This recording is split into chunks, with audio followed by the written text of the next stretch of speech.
Hey everyone, Glenn and Frederick.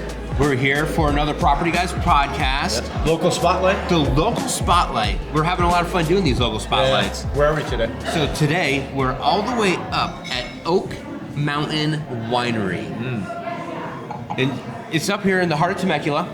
Good old wine country for all of us. You know, everyone's San Diego, we come up here, you do the Temecula tour, you get on the party bus, get all the drinks, get the wines, have a good time. Yeah. Oh my goodness, you couldn't ask for a better time when you do this type of stuff. Absolutely. So we're here with Marcus. Marcus, tell us kind of what your position is and how long you've been here. Of course.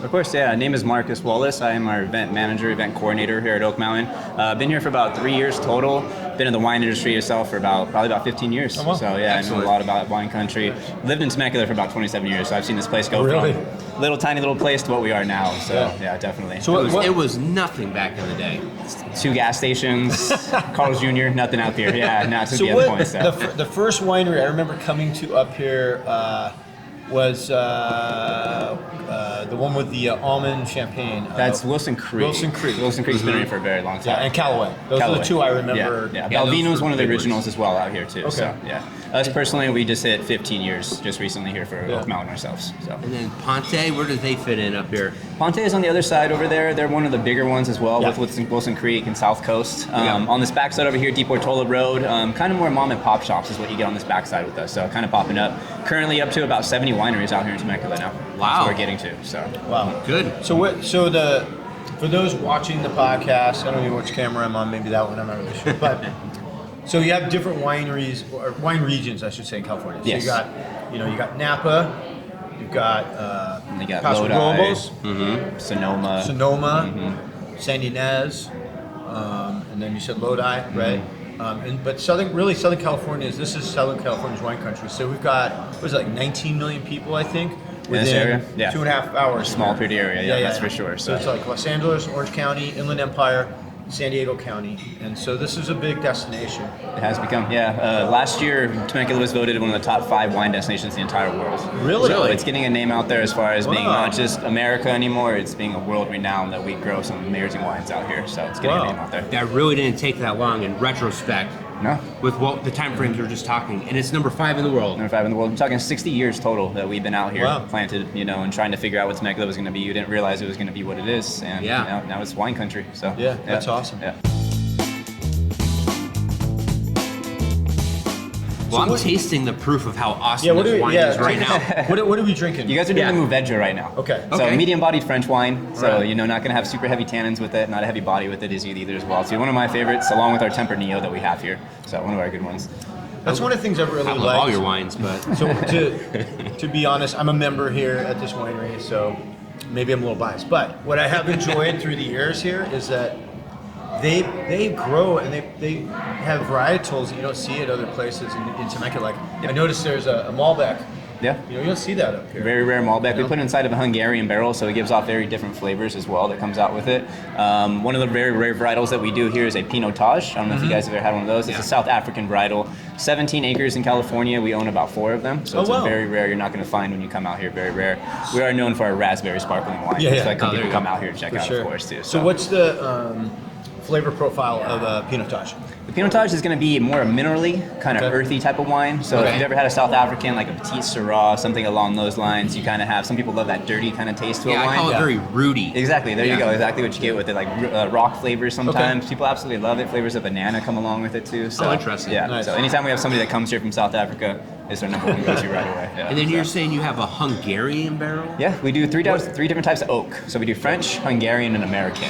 Okay. So those where the flavors come from every single red wine. Whatever oak that it's been sitting in, that's going to give off your flavors of cherry, vanilla, chocolate, blackberry, whatever it's coming from. There's nothing added to your wine. It's all properties of the oak that it's been sitting in Okay. at the Wow. time. So take us through, for those at home watching, take us through maybe the dummy's guide Yeah. to making from it's growing to Yeah. it's in a barrel. Of course, yeah. Yeah. So, Take us through that. so 2 different ways. Obviously, you have a white wine. So out there, when you have grapes, every grape starts off as a green color, no matter which one it was originally. What Okay. will happen is eventually they'll go through a change known as veraison. That's when they'll change into the purple color, which is actually happening right now. If you guys go out there and look at it, it's actually going on So right this now. is the time of the year. This it is does the that. best time to see it. You're going to see green Okay. grapes, purple grapes, all have to changing go at out this there. particular time. Yeah. So, Check it out. yeah. So what we do with the white wines is those go into the fermentation tank.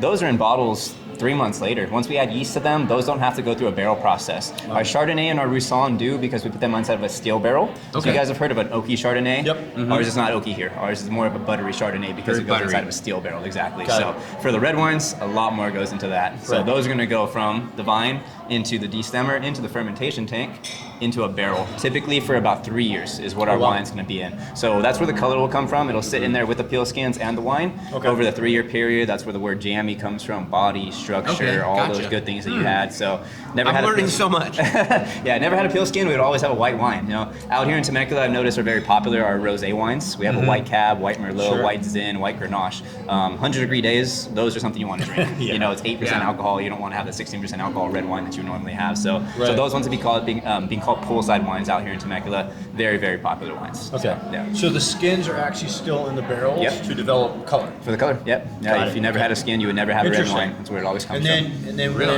when the barrel's done and you guys get ready to bottle it, then what happens from there? So typically with the barrel, it has about 2-year lifespan for us. So you're Okay. talking maybe like a 7-year lifespan. After that, it does not give off the same flavors. It doesn't have the same Oh. oak inside of it that was going to give off flavors anymore. At that point, it's going away to something else. Whiskey barrels, you think? I was going to say, the cool thing right now Yeah. is that other industries are taking course. them over from us and Yeah. they're using them that way. So Right. one of the best wines I've ever had in my life was a Zinfandel infused inside of a bourbon barrel. Absolutely wow. amazing wines. You're seeing a lot of them. They're infused in whiskey barrels, bourbon barrels. They're just all playing around with the industry right now, which is kind of cool to see. Yeah, you kind So- of crisscross. yeah, we're not going to use them. There's no point for us anymore. Sure. Might as well let somebody else benefit from them. So. Right. Well, you know, like we were at Abnormal, the whole process of alcohol making in general is very creative. Yeah. And these are all these little pieces you can play with to really get the flavor profiles to change. It's a big difference. So whoever the winemaker is, you can Yeah. go from right across the street. Our Tempranillo over here can be completely different from his over there because he grew it differently. He put it in different barrels. It's Sure. all completely different. So you're 100% right with that. Yeah. Yeah. It's amazing. So when you're, you tell us what you know about this. Obviously, you didn't per se start the winery, but I'm sure you've been around long enough to see it. So take us through, like, how difficult is it to, people have dreams. I'm going to own a winery. I'm going to live in this house. Yeah. I'm going to have people, come to my property and I'm Yeah. going to feed them wine. So what are kind of the hurdles? Like, let's say here in Temecula, for example, you're looking for a piece of land. I'm sure it's got to be ag land, probably, right? But what's a process, and how intensive is it? How long does it take from when you purchase property, you start planning to now you have wine? To start. Okay, when you start doing it, when you first find your property, when you're first getting started, you're gonna have to find vines to be able to put into the ground. If you already have planted vines, you can start harvesting that year and start going from then on. Okay. If for some reason you had to actually put seeds into the ground, you're looking at a 3 to 5 year startup because it takes that time for the vine to actually grow. So Got if you're it. starting with Okay. that, most of the time you get graft vines already, so they're ready to go. You start that way. As far as being able to rejuvenate your costs, it takes probably a lot of time to get that money back. This place that we're in right now is about $10 million that it costs to build this entire structure here. So Right. they're still. Well, speaking still of this working it. structure, we're Let's in talk about it. the cave. Huh? Yeah. And this, I was reading, I was doing a little homework. This is the only underground cave in Temecula or in the world. In No, Temecula. Temecula, Yes. yeah, yeah. Okay, the, all right. the first and only man-made mine cave in Southern California. Yeah. That's what we call it. The only So- man-made cave Yes. in Southern California. Yeah, because you And don't we're find in it. natural ones. We had to actually build it. So you had to dig into the side of the mountain, Right. and then it took us about 4 years to finish this thing. Yeah. So, but yeah, it's the only one that you're going to see because we ran into a lot of problems finishing it as well too. So yeah. So Construction under earth Yeah, is a lot exactly. harder than on top of it. exactly. Yeah, Okay. we're roughly about 100 feet underground right now is where we're sitting. Yeah, so, there's one in I've been to Eberly in Okay, yeah. Paso Robles. Yeah. They have one. Once you head up north, you run into I a think lot this more. is developed a little more, to be honest with you. Theirs is a little older. I think this might be a little larger. Is that okay? Yeah. And the other thing that's kind of interesting is they do up there. They do cave cheese. They call it. And they actually cure the cheeses in Oh, really? some corner of the cave. Oh, okay. Yeah, because I've never heard the that. temperature's right. No Okay. offense to cave Cajun. cheese, but I don't know about that. Cave cheese. Yeah. I don't know. Yeah. No cave cheese for me. Nice, like that. So what is your favorite wine that you guys produce? My personal favorites are Tempranillo. Okay. Right now. Mine is it- too. Is it? Yeah. Spanish love- wine, I love medium all your body. wines. Yeah. And with that one, it harvests a little bit earlier. Tempranillo in Spanish means early rise. So what that vine actually does, the grape grows a little bit earlier than all the rest of the grapes do. So we pull it off earlier. So in time, and what you get with this is a little more even body, not so heavy with it as well too. Yeah. So yeah. So how long does? There's a few questions about vines, about the plants. So they're the lifeblood of the winery, right? Yeah. So how long will a vine live, a plant, right? Yeah. And then two, when you're dealing with things like the water issues we're having right now, right? Yeah. I know they're very resilient, but Do you guys irrigate? Do you not irrigate? And what's kind of the trade-offs with that? Yeah, so irrigation, definitely we have a drip system. Depending on which varietal it is, they demand more water versus other ones. Gotcha. Typically, Cabernet Sauvignons are the most expensive vine because they demand the most water. They yield the least back to us as well. So that's typically why they're the most expensive grape that you find around here. Okay. But in the irrigation system, that all we have here, for example, 2018 when we had that heat stroke, which seemed like it was across the world, was a heat stroke. Temecula took a very, very bad hit. Perspective-wise of how bad it was for us in particular is we usually do about 12 tons of Chardonnay grapes. Yeah. We produced 2 tons that year. Oh, wow. That's really how bad it was. Huge hit. It was just too hot. We had a temperature of 119 degrees one day, 110 the next, 112. So what you do is you have to harvest earlier than you want to, which means you don't get as much juice back. So flip it around, got to 2019, we got more rain in Temecula than I've seen in this place in about 15, 20 years. You guys remember that? Yeah. All the flowers and the Rain super bloom, all that. So our normal 2 tons of Pinotage was 9 tons in 2019. Oh, God. Wow. So the biggest difference between that rainfall, it can't be too hot, it has to have that good balance between everything that you're looking for to be able to grow all those grapes. So is there any truth to, you've ever seen, I'm sure you've seen that movie Bottle Shock? Yeah. So is there any truth to that, which is the harder you make the vines work to produce the grapes, that the more vibrant they are? It's. I think every winemaker has their own beliefs of how they want to go about things, and you can't say that they're wrong because you really don't know. Over around here corner, we have Chapin. What he does is he loves to play classical music to his vines. If you go over there, you're sitting on the tasting room, you're going to hear Bach and Mozart. He has huge speakers in his vines. It's called Dancing with the Vines. So he thinks that helps his grapes grow. So in any particular moment you think it is what you want to do, what our winemaker does is 2 weeks before he's going to pull those grapes off the vine, cuts off almost all their water supply. So what that does, it freaks them out a little bit. So what we think is it pushes more juice into the grape, more skins on down. Exactly. So about 2 weeks before, basically they're getting about 10% of their normal water supply, so they freak out a little bit, a little more juice inside the grapes, a little more skin on the tannin. So, And then how long will a grapevine live? they can go for a long time. Yeah. I consider it kind of like testosterone in a man. The older you get, the less you have. So they last 40 years. So you can picture it like And that. then it starts diminishing. Yeah. There is a vine in not Temecula, up north still, about 100 years old. Oh, wow. So, but it doesn't produce a lot more grapes anymore. It's very, very limited. But yeah, they'll last for a long, long time. And then you were talking about if you're starting a winery, you're buying grafts. So where do those grafts come from? Do they, like for example, like a Sangiovese, would it typically be an Italian, but you get it from Italy, or is it regional? We have that out here as well. Yeah. The nice thing about Oak Mountain is we are 95% estate grown, which means that every single wine that you try here is all grown on our property. Yeah. So the only one that we don't grow here is a Riesling and a Gewürztraminer because they are sweet wines. We can't grow sweet wines in Temecula. Yeah. But other than that, everything's grown right here in the property. So which is saying a lot about Temecula. It's very hard to usually do that. You usually get grapes from outsourced locations, but our Sangiovese is grown right here. So if somebody needed a graft Sangiovese vine, we can give that to them, and they can start that way. Okay, so is it sort of like, I don't want to go to horse racing, but it's sort of like that where you can say, hey, I've got some real, awesome, excellent Sangiovese vines. I can graft them and I'll sell them to you. Yeah. And it kind of continues the lineage. Sell Is them that out kind of the differently. idea? It's almost exactly the way it works. If ever there's a year like 2019 where we did really well in extra grapes, we'll give them away to other wineries. So Gotcha. just kind of help them out a little bit. So. That's Nice. good. Yeah. Excellent. So the other thing that's I think interesting, and we were asking, what was the guy's name? Stormy's back there. What was the guy's name from Abnormal? I can't remember his name now. Matt, thank you. We both have a Matt as a brother, should know this. Yeah. Thank you. You're the best. So we asked an interesting question, which was, like, when you're scaling a business with breweries or wineries, I think, there's different formulas. Like, some people might say, okay, I want it like Callaway. Maybe not now, back in the day, like, they produce a lot wholesale, and you'd see it in stores and bonds, and it was everywhere, right? And then some people are like, no, I want to be boutique, and I want to have limited production and only sell it to out the front door or to members. Yes. So kind of what's the formula here? I think it really depends on the winemaker and what he wants to do, because you can take your wine and get it into stores. Wilson Creek, for example, you can go to any winery, any grocery store, and you're going to run into a lot of their wines there. Sure. So the only downfall is that is you become a little bit more corporate. Yeah. You don't have that mom and pop feel, whereas like you say, you come here, you can only buy our wine here. Yeah. So Yeah. you have to come, do it online, or you get the feeling of actually going to the winery to buy it. So some like it both ways. Some prefer having them outsourced so they can do the entire thing. Yeah. Some prefer it inside house. So what percentage? Hold on. Marcus loves wine so much. He's crying. He's saw that. crying over here. I saw that. He's literally crying. He's choking. He loves it so much. Getting caught up in it. I just love wine. I love my wine. That's a lot. Ann's Yeah. just mentioning how they've gone from 200 guests to 2,000 guests A day? a day. Yeah. So that's a huge jump. And then it's all because of how good this wine is. I know. It's That's fantastic. really key. I was telling him, Marcus, the reason I joined as a member 15 years ago is I came in that little tasting room. It was Steve, and I can't remember the lady's name, but she had glasses. She had the steel platinum hair. She's very nice. Debbie, maybe? Maybe. She was here a long time, but it was just him and her. And I tried their Zinfandel, and it was fantastic. Like, amazing. And I'm like, how do you do this?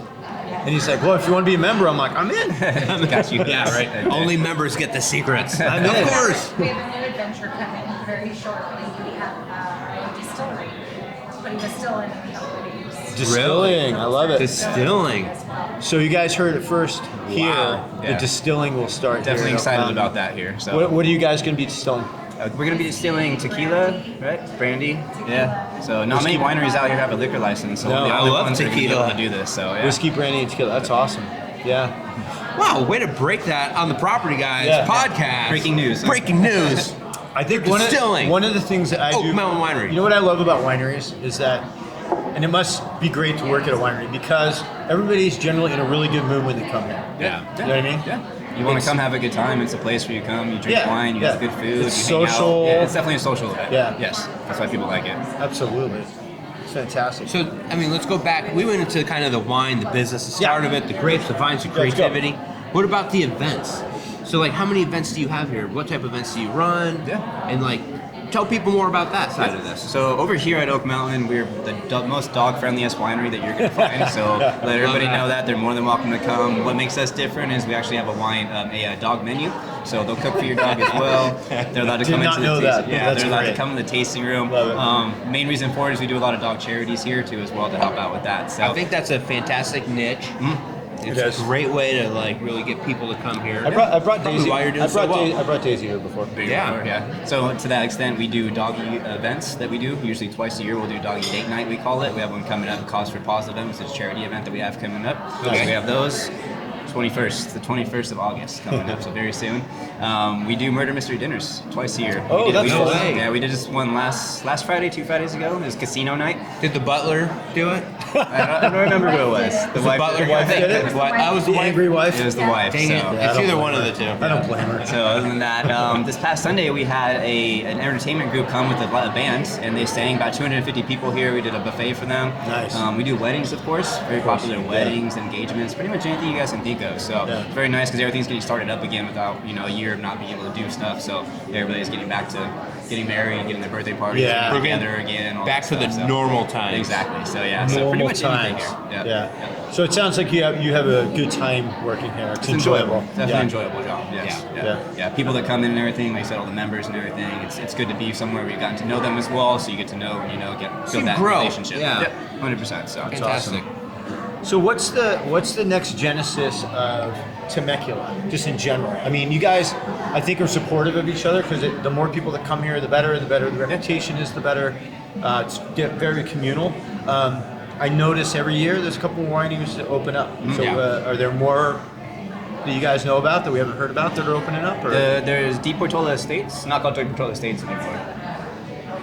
El Tisma. So right next to us, right here, a brand new one's about to open up. Okay. Right next to us. I haven't heard any other ones. Europa Village just did an overhaul of Yeah. their winery as well, so a couple new tasting rooms over there. Okay. I know there's words of at least 20 to 30 more wineries coming out here. Yeah. So it's so popular, people are taking a stake. Our soil content's so good for growing out Yeah. here. Our Right. temperature, everything about Temecula that people are coming out here and wanting to, put a little bit of money Right, into right. out here. So where are these 30 wineries gonna go compared to where we're sitting right now?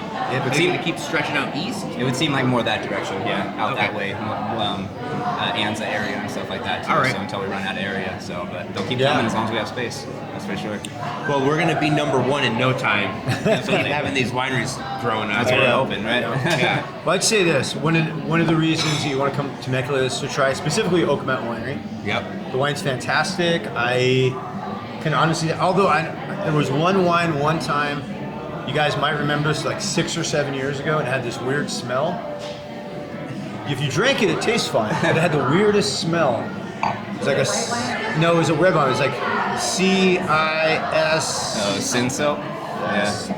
It was an odd one. Since it drinks a lot like Pinot Noir, but it has a very Yes. It's very earthy. A Pinot with a lot of earth. But besides that, I Yeah. think everyone I've had has been fantastic. We don't have it anymore. Yeah. All good wines know. now. It's all Yeah. good. But generally, like, so Frederick's the member, and I come here and I get to, have some of his wines with him. Right. Every time I look at the menu, like I was saying earlier, all the wines like I like drinking, you have them here. You make them and then you knock them out of the park, like the Grenaches, the Tempranillos, the Monfers, the Cayman Red, like all this stuff is fantastic. Just there's not a bad one, I think, on the menu. Yeah. And also with us too is our restaurant here, Top Notch Restaurant, voted one of the best in the Food's Inland Empire. great. So Yeah. that's one of the best things about us too. And obviously food's meant to be paired with wine, so come here and try your food along with the paired wine and everything too. So we do cave tours here also, so you guys can let them know. Every day we do them at 11 and 2. It's a tour of the property, comes along with a wine etiquette class. We teach you how to drink the wine properly, and then we pair it with the meats and cheeses. Love it. Get you to the right way. That's too. cool. So, Yeah. And then when you do your wine like this, and then you get to look at its legs coming down the glass. Look at you. Glenn knows And what he's then- talking about. Look at Yeah, you, right? man. You Look got- at you. And there's a lot of fruit on the nose. There you go. I like my wines like I like my women, medium bodied. I'm the same way. I'm the same I way. always tell my wife, I like my wine dark and a little bitter. Just like my women. So, it's been a pleasure just talking with you. Appreciate it you very guys much. as well. Thank you for doing this. We appreciate it. for all the Everybody, info. please Great. come up to Temecula, support all these local wineries. This is Southern California's wine region. Support it. Yes. Come up from San Diego, come up from LA, Orange County. Come visit, come to Oak Mountain Winery. You'll love it. Make this your destination. Have fun. Thank you guys. Peace, guys. Bye, guys. Talk to you next time.